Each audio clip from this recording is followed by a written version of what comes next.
Good af Good afternoon, fellow ruminators. Welcome back to another session. And we are going to be joined by Mr. Pereira this morning for this afternoon's program. And the title of the program is Ibrahim Traoré's Message to the Caribbean, Break Free from the Rest.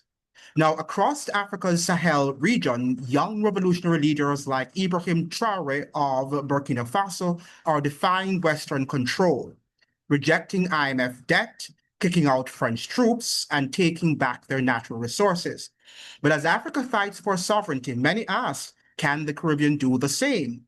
In this powerful discussion, Mr. Gerald Perreira and I will explore what Ibrahim Traoré's revolution means for the Caribbean, how the Sahel states, Burkina Faso, Mali, Niger, are breaking away from the West, why the Caribbean remains under US and Western influence, and whether the Caribbean can truly find freedom by reconnecting with Africa. Now, we're going to be joined this morning again by Mr. Gerald Perreira. And Mr. Gerald Perreira is a liberation theologian, educator, and political activist. He is chairperson of Organization for the Victory of the People, that's the OVP, based in Guyana. Good morning, Mr. Pereira. Sorry about that. Good morning. Yeah, Yes. that's okay. Good morning, Brother Tucker. Yes, I Brother Andrew. really apologize for that. I just, when I opened up this, I said, oh my God, I did not send Mr. Pereira the link. That's okay. Yes, but no, it's not okay. So the next time when you give me, as soon as you give me your okay, your green light, I am going to ensure that the link is provided to you before I forget, and then it's going to be. Okay. Yeah, so thank you so much for joining, Mr. Pereira. Now, this morning, as we said, we are going to deal with Africa because many people, I hope that I'm also recording. Yes, I'm recording. Yes, many people would like to understand the connection between Africa and the Caribbean, because we are going now through a lot of crisis, Mr. Ferrer. As you can see, Grenada is now being asked to for some to have their airport, that's the Maurice Bishop's airport, have installed military equipment, satellite equipment for the United States, which is something very interesting. Now, do you think, Mr. Pereira, Caribbean youth have lost their revolutionary fire? And if so, how can they reignite it? Hello? Well, you know, after more than 35 years of neoliberal ideology, no one should be surprised at where we are today. Because, as I've pointed out on numerous occasions, neoliberalism or neoliberal ideology is more than economics. It's an attempt to recreate and restructure the human person, the human being. And we've pointed out this on many occasions, that one is to destroy the whole concept of community, solidarity, caring for each other, being my brother and sister's keeper.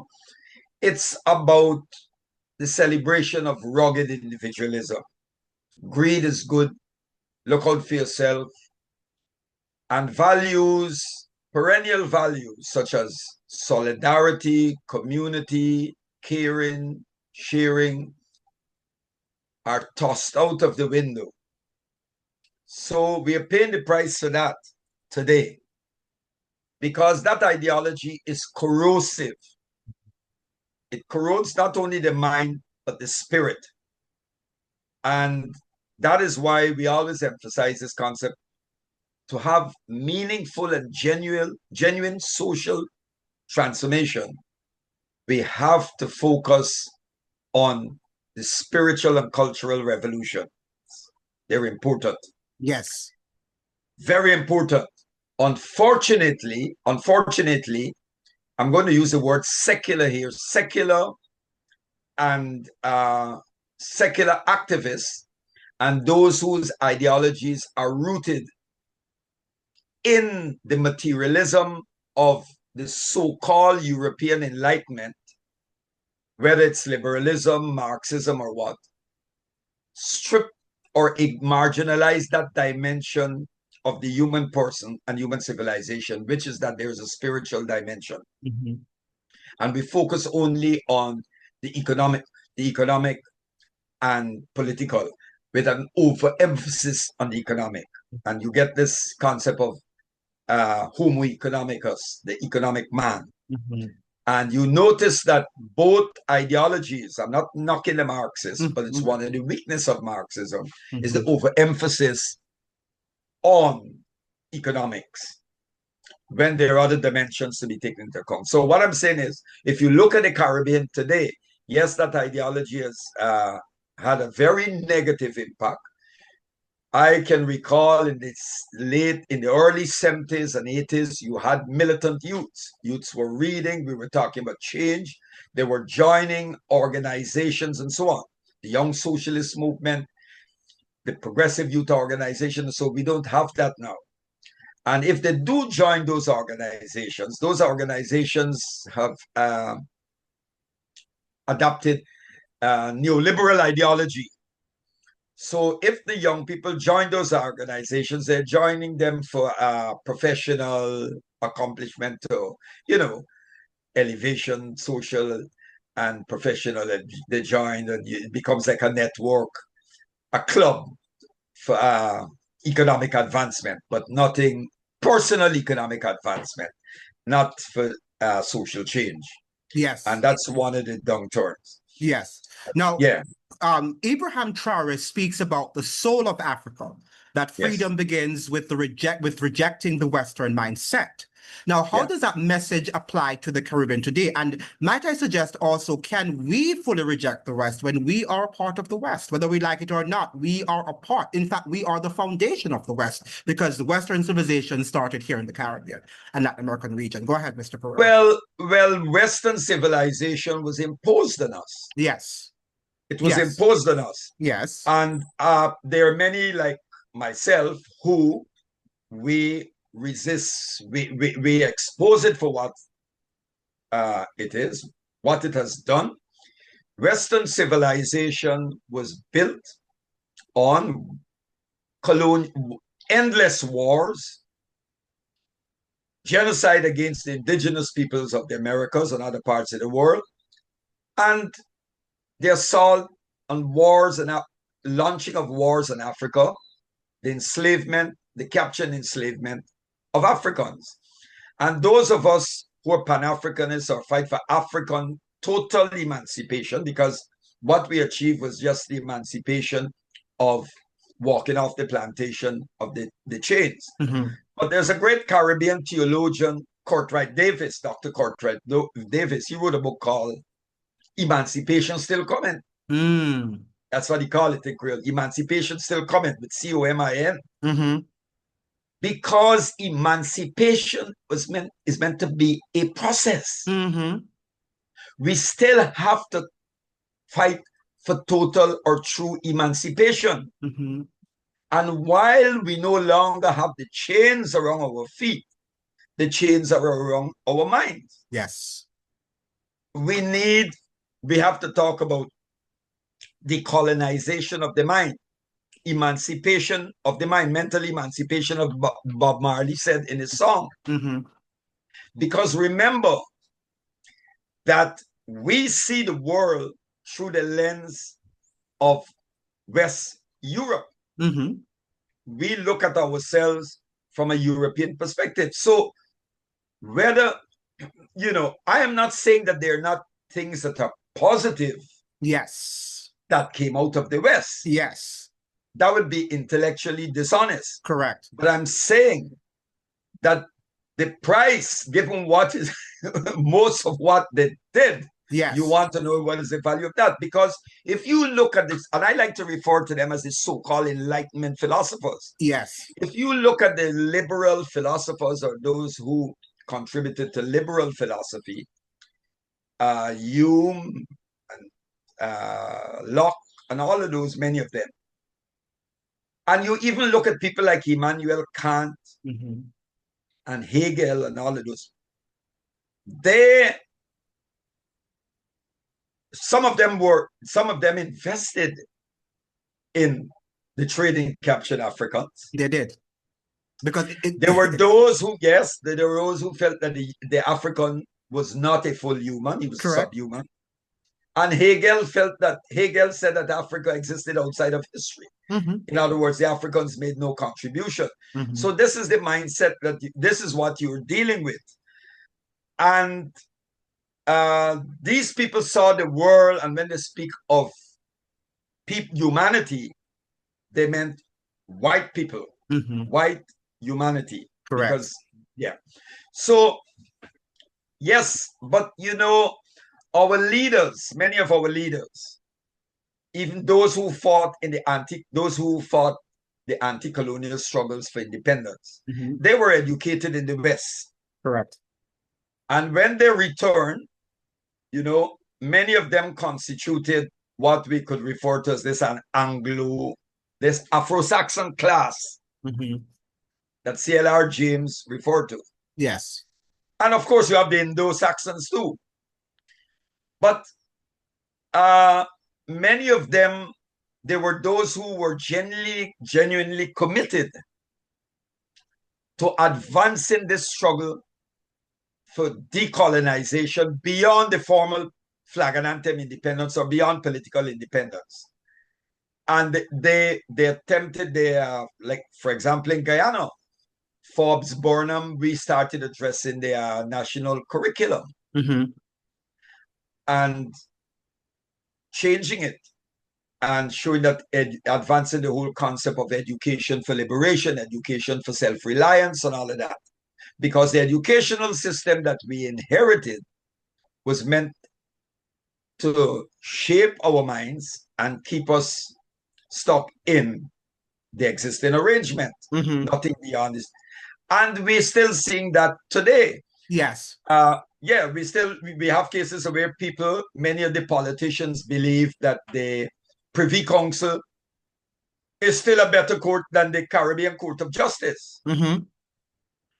And we carry the final, we go to the Privy Council. Some of them have refused to sign on to the Caribbean Court of Justice. And these are some of the things that we have to address. So I honestly believe that, with a few exceptions, many of those who held state power in the Caribbean did not pursue the path of completing the national liberation struggle beyond the formal attainment of, what we call formal independence, having our own flag and anthem and head of state. And this is where we are today. And that's why a country like Grenada, having known the past that the United States, it's so ironical that the United States had accused Grenada under Maurice Bishop and the People's Revolutionary Government of building an airport, that the Cubans and Russians were going to use it to threaten the United States. I mean, such absurdity. And then they invaded Grenada, and the rest is history, we know. And today, instead of the government of Grenada, and people said, hey, no, we know what happened. We remember the immortal words of Maurice Bishop, in nobody's backyard. And to say no, that we will not be used as an outpost for regime change in Venezuela or for an attack on any Caribbean country. The Trump administration, listen what Trump is up to. Yes. They're going for Venezuela, and it's not going to stop at Venezuela. It's going to be Cuba, then Nicaragua. Correct. So are we going to sit by and allow this to happen? The progressive forces of the Caribbean and the governments of the Caribbean need to stand in one camp. We need to have our people in the streets. Trump, as I pointed out, Trump is a deceiver. How can you speak of peace? You're talking about peace in Gaza. That's the peace in the grave they're talking about there. Right? Their idea of peace is just a mere absence of war. It's not peace for self-determination. It's not peace for development. While you're talking about peace in that part of the world, here you're preparing for war. And our leaders or misleaders should be able to read the signs and see what is happening.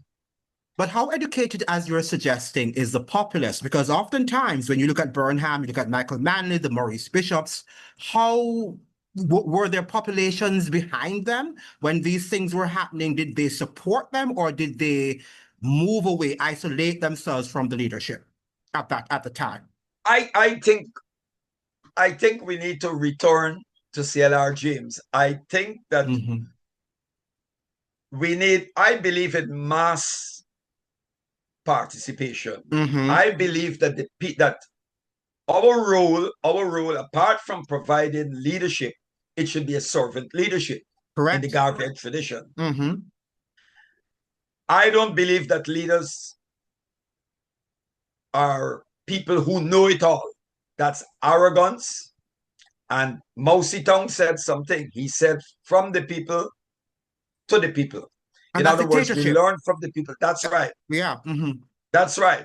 So when you create parties, political parties that are elitist, and you just gather your political bureau and inner circle in echo chambers and talk to each other, and then you don't work with the people openly, then you alienate the people from the very process that you came is about the people. You cannot, none of us, no party can substitute itself for the conscious self-activity of the masses. Correct. The people are their own liberators. They are their own liberators. And that has to come through education. That's right. Popular education. Remember, Maurice Bishop created the Center for Popular Education. That's right, my brother. So we need to go back to the drawing table. We need to go back to the drawing table. We need to work with our people, mobilize and organize our people. Because on many occasions we mobilize them, but then we don't organize them, because organization is meant to be permanent. Yes. No. Mobilization can be for a day, a week, maybe a month. And then what happens? So if any Caribbean leader, if you enjoy the mass support of the people, the support of the people, then with the blessings of the people or the support of the people, you can stand up and say, no, our people don't want it. Now, what example is Traore, Ibrahim Traoré, to the Caribbean and what he's doing now? What are some of the examples we can model from what he's doing in Africa? Well, as you see, Traore comes in the tradition of Thomas Sankara and Muammar Gaddafi. But let's deal with this here. I believe, and I think Traore understands this. Notice anytime it happened to Maurice Bishop too. When the moment you start to carry out meaningful change, because not all change is meaningful. Yes. Yeah. The moment you start to carry out meaningful change that is going to break the back of the former colonial powers who still control your economy, who still have a military presence in terms of troops and military bases, the minute you go after them, you have to be prepared. You have to make sure that your population, that your people are mobilized. Ibrahim Traoré and the leaders in the Sahel states have been able to do this. They've mobilized the masses.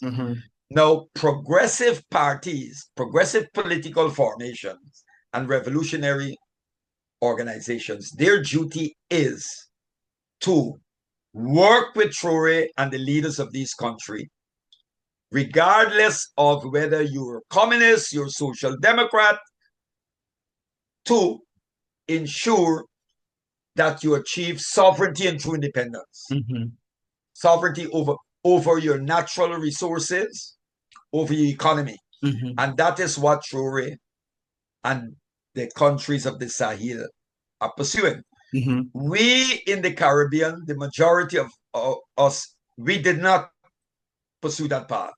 Yes. Jamaica did manly attempted it, and we know what happened. The same thing happened to Burnham in Guyana. Because the Western powers know, remember, the Western powers, the Western nations were built on theft, enslavement, and plunder. Absolutely. Absolutely. And they're still continuing to do so. The West cannot survive. The West cannot survive 1 week. Imagine if the whole of Africa, if every leader in Africa was Ibrahim Traoré, what would happen to the West? Right. Just 3 countries, just 3. Just 3.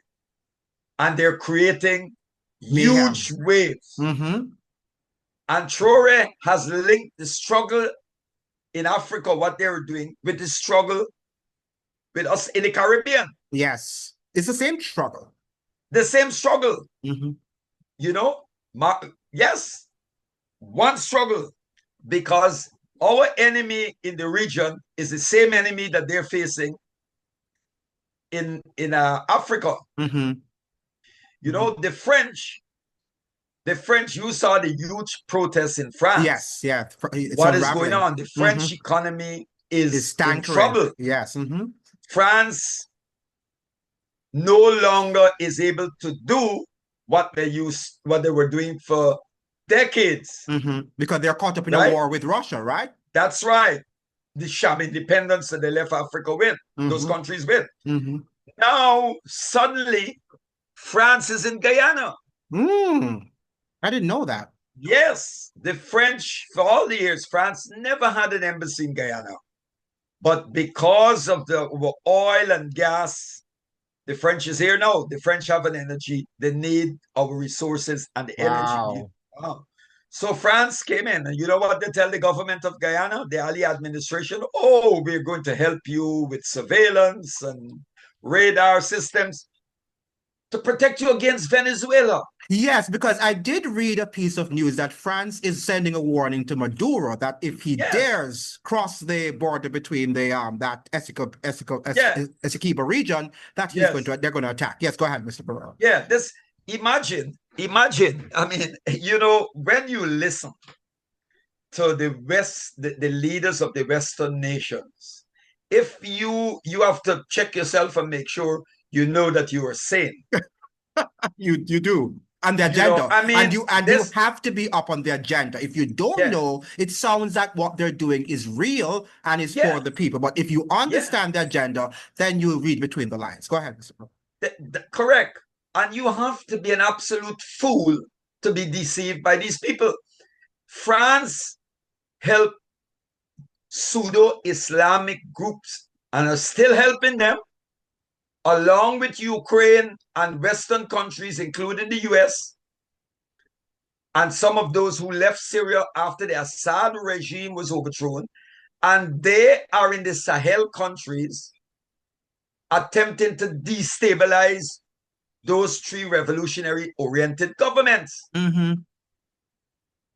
I listened to the delivery of the representative of Mali to the UN General Assembly. And he said that 80% of those fighters are not from that area. So who are moving these fighters and facilitating their movement? And I want to say this before I get back to France and Guyana, Brother Tucker. Yes. Just in passing. Yes. The minute you take, for instance, someone like, I mean, I'm talking me in this case, myself. The moment I purchase a ticket to travel, the enemy know where I'm heading when I'm leaving. Correct. Now, you tell me, I'm going to give you an example. More than 100 Trinidadians, some of them had criminal records. Yes. Were able to travel from Trinidad to only 2 routes they could have gone. From Trinidad to London and on to Turkey, and Turkey by bus into Syria. or through Amsterdam and Amsterdam onto Turkey. Sorry, not from Trinidad, right? To Amsterdam, onto Turkey, and by bus into Syria. Over 100 of them went to fight for ISIS in Syria. Yes, I remember and that. They took their families. I got it from authentic sources from activists that when these people arrived in Turkey, they had wads of US currency. And their movement was being facilitated, of course, by intelligence agencies to go to fight for ISIL. You tell me how that is possible, and they were not picked up. And you have to make the point to Mr. Perreira that if Trinidad doesn't toe the line with the US is going to use that same situation against Trinidad and call them a terrorist state. Okay. That's right. And the US is using them. Correct. Absolutely. The intelligence they knew. That's right. Absolutely. This is how hypocritical, demonic these people are. Correct. And our people in the region need to wake up. Satan is not the author of salvation. Correct. Satan is the author of falsehood and confusion and deceit. Yeah. Confusion. That's right. So you cannot. We are warned both by the Holy Quran and the Bible, the text, not to embrace the deceiver as our ally and friend. Because that is not, the truth is not of in his nature. Yes, and it is through the spiritual realm and consciousness, Mr. Perreira, that we gain discernment. And many of us, while we are learned and we've been to college and universities and all of that, we have all these degrees, we lack the spirit of discernment. What do you say about that? That's right. I absolutely agree with you, because the type of knowledge that you acquire in the university, in the Western universities, and most of the universities that in the Caribbean that are locked in the Western epistemological tradition, the idea of the spirit, when you talk about the spirit, and so that is not something that can be exist. It doesn't located exist. Or those things can be, it's not certain things rational. Once it can be quantified. So and that is one of the things. If you go back, you remember they said once that theology was the queen of the sciences. And they said that philosophy was its handmaiden. It's handmaiden. Then they expelled the theology was pushed out to the universities and said it was to the seminaries. Good. After doing this so-called separation of church and state. Yeah. So you get, when you education is meant to be something purely an intellectual exercise and rooted in reason and empirical evidence. Yes. So when you talk about the spirit and you get into the metaphysical realm, that is seen as absurd. It's also conspiracy theory and all of that stuff. Yeah. That's right. So what they do here, and it's important, and many have fallen victim to this, is look at the social sciences. When you're doing the social sciences, you start off on the premise that the human being is a social being. Absolutely. And when you're doing the natural sciences, you start off that he's a physical, biological being. Correct. You see? You see that? But that's the shortcoming of both. We are essentially spiritual beings. We are. You're correct. We are essentially spiritual beings. And we survive beyond the grave. We survive beyond the grave. I also believe, I know where this is going, I don't want to take it, but I also believe it's important. I believe that consciousness survives death. Oh. That's another very important, and I think we're going to have a discussion for that one. We're not going there, but let's get back. For another. No, go ahead. Is Africa free? Is Africa truly free, or are we just seeing the illusion of independence under a different master? No, the African continent is not free. There's a few exceptions. And I just want to say this. You know, brother, there was a huge debate in the African Union when they changed the name from African Liberation Day to Africa Day. They What's call the difference? it, What's the well, difference? Yes. this is what happened. A number of organizations still commemorate African Liberation Day. Because our argument, I refer to it as African Liberation Day. We, the OVP, say African Liberation Day. Because the African liberation struggle is still to be completed. We have not completed it. Correct. Those who replace African Liberation Day with Africa Day are ignoring the concrete reality. How they just wanted to, they said, look, dump African Liberation Day and replace it with Africa Day. So you get the impression that Africa is free. We're now free. That is not so. You still have US military bases in Africa. AFRICOM. That's right. You have neo-colonial economies. Look at South Africa. You have a black government, the ANC, but white monopoly capital dominates the economy. Just and this is what Obama. Julius Malema and the EFF are talking about, economic freedom fighters are talking about. Correct. The only country, look at Eritrea. I was reading the work of President Isaias Afwerki, and he, in his book, is saying, do you know what Eritrea has been able to achieve through self-reliance and all that? And they're demonizing Eritrea. Every African country where they pursue the path of completing the liberation struggle to achieve true meaningful sovereignty and true independence, they earn the wrath of the enemy. Eritrea is not taking money from the IMF and the World Bank. And because they're pursuing the path of their self-reliance, the West refer to Eritrea as the North Korea of Africa. This is the nonsense you get.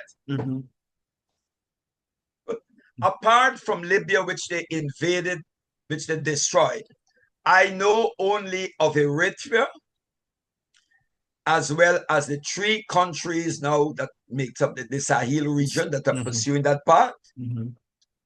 And I think Zimbabwe is, I don't know how much you're doing, but Zimbabwe is moving away a lot from the neoliberal economics. And I think to a certain extent, I think this is being done too in Namibia.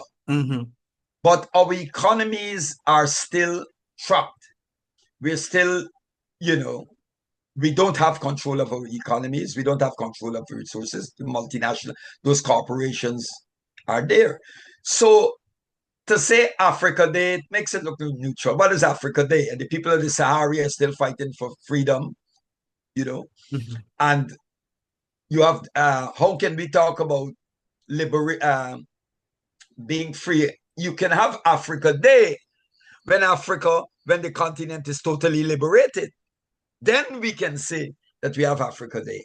But in the meantime, it should remain African Liberation Day because we are still fighting for liberation.